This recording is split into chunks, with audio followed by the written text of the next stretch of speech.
happy for having me here. To be honest, ito po yung very first solo engagement ko. Kasi madalas nagpe-perform ko na ng SB19 together. Pero ito po yung very first talaga. Napakaswerte ng Shopee. First in front of people. First time to ni Pablo mag-solo. Sorry ka. Congratulations din po sa lahat ng Ang swerte naman ng Shopee. Ayun po, maraming salamat po. Sana enjoy po yung food. And for this next song, Food? May pagkain? sana po makakita kayo. Sobrang sikat po ng awitin na ito. Isa to sa mga obra ni Juan Carlos. Familiar kayo? This is called Edit. Ano daw?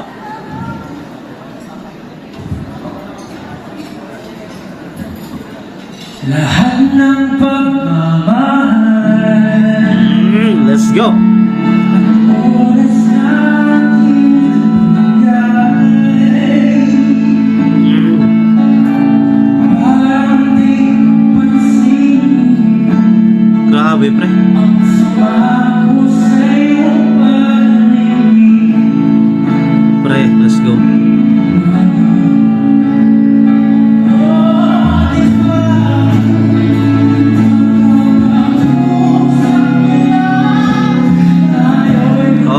Okay, so ang oo nga. Mas trip ko tong clean version ni Pablo na to na pusang gala kaysa dun sa nakaka-bad trip talaga. Ang corny talaga pakinggan, pre. Nababad trip ako pag nakakaparinig ako ng may kumakanta kasi niyan, ewan ko mga version sa Facebook or sa YouTube ba, yung mga nagvo-version ng kanta na yan. Nagko-cover, version ng putik. Yung hindi nila sinasabi yung mismong lyrics ng kanta, nainis ako. Pero mas, kasi yung layo kasi ng nakaka-bad trip talaga sa nakakaputang ina. Kasi yung kasi yung clean version, diba, nakaka-bad trip talaga. Ang layo talaga. Mas maganda tong version na Master Pab, nakakapusang gala. Mas malapit siya dun sa, sa lyrics talaga. Okay, I like this. Let's go.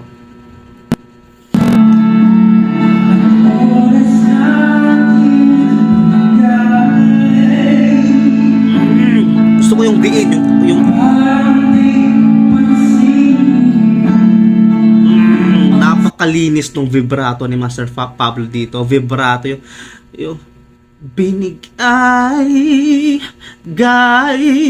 napakaganda ng vibrato, yung conviction ng boses na yung character, napakaganda, napaka heartfelt yung kanyang boses dito. Napakasarap. Sarap.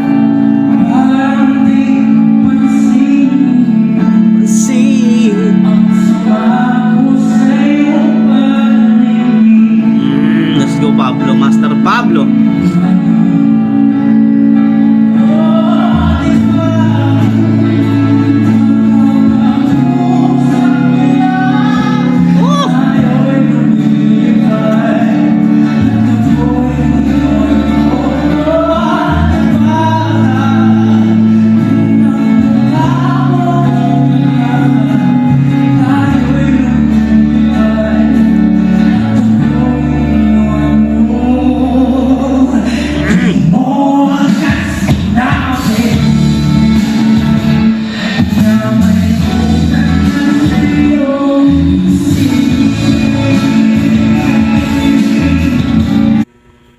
Wait lang ha. Saglit lang.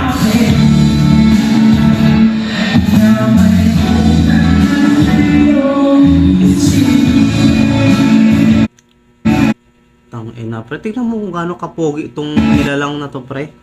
This is the best face of Pablo na gusto ko. Yung long hair. Ganito yung gusto ko eh. Talagang napaka-manly ng datingan ng mukha ni Master Pablo pag ganito yung buhok niya, lalo na kung meron siya nung unshaved beard dito, yung linya lang, yung parang dot na yung kaka-shave pero hindi clean shave, tsaka yung long hair niya, napaka manly, napaka elegant tignan.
bro, the emotions, the vibrato, yung pagka-solid ng boses ni Master Pablo, the performance itself, pare, talagang ramdam mo. 'Di ba? Napakaswerte naman ng mga naka-attend dito. Pare, bukod sa kagwapuhan, bukod sa face value, the vocals. Ha? The vocals is amazing. Let's go.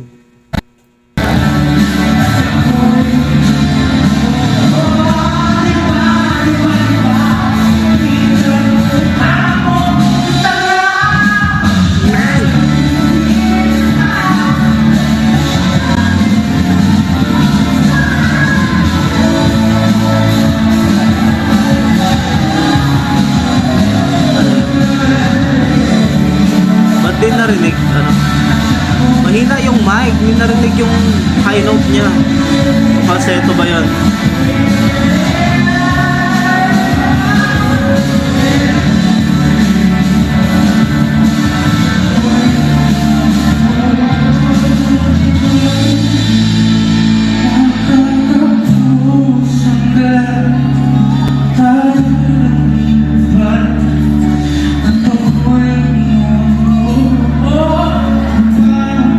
Men, tayo po ba?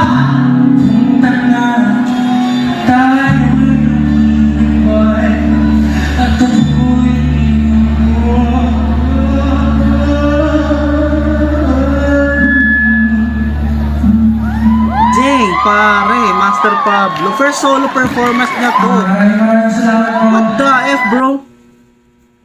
What the F? So that was it?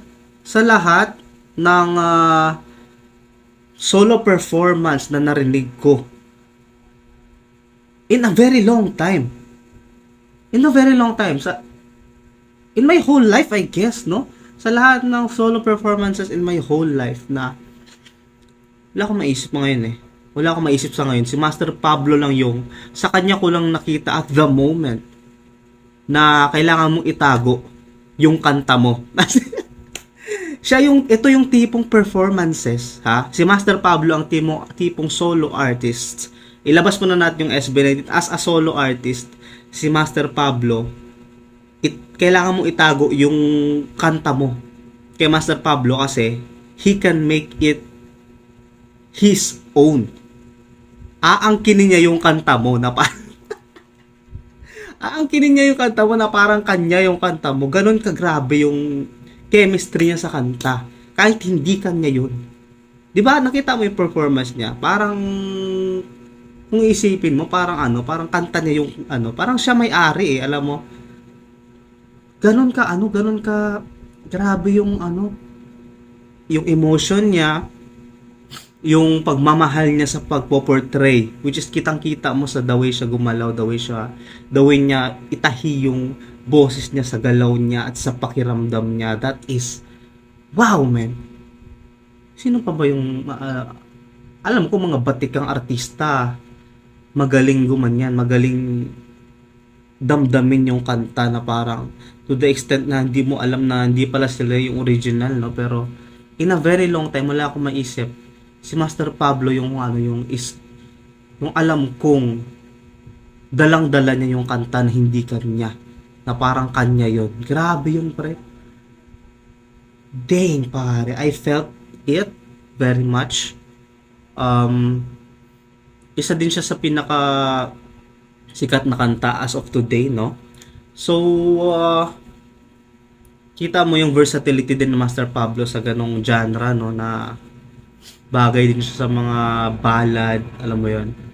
It's really good, pare. Naririnig mo yung plano? Kung naririnig mo, subscribe kasi madami pa tayong SB19 at mga solo performances na papanoorin natin. So yun lang muna. Masyado akong na-amaze kay Master Pablo. So thank you so much for watching. This has been amazing. Comment kayo kung ano papanoorin natin. This is Curbs PH. Let's go!